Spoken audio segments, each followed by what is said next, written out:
me retirerai pas.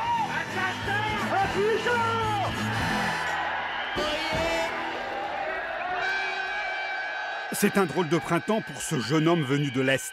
À Limoges, Jimmy Joncar découvre la langue du Sud-Ouest et un art de vivre, presque une joie de vivre. Que faites-vous en mai 68 ? En mai 68, je suis journaliste. Journaliste à l'ORTF.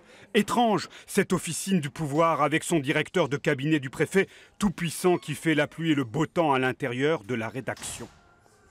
Naturellement, il se faisait remettre les conducteurs du soir pour savoir ce qui allait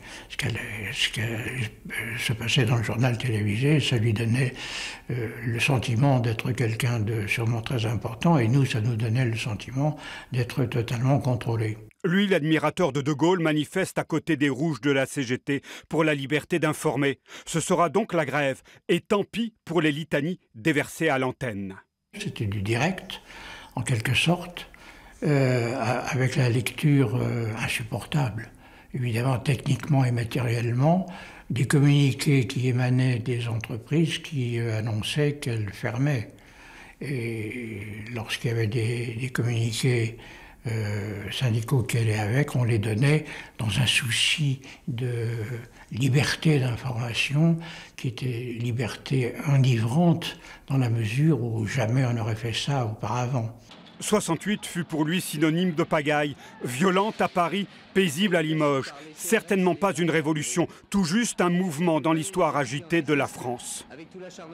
On voulait donner l'impression d'une unité et d'une solidarité pour, j'allais dire quelque chose d'affreux, pour jouer comme nos confrères parisiens ou comme nos collègues parisiens, pour jouer aux révolutionnaires, qu'on n'était absolument pas, on était des révolutionnaires en peau de lapin, pour reprendre la tradition célèbre de la définition des socialistes limougeaux.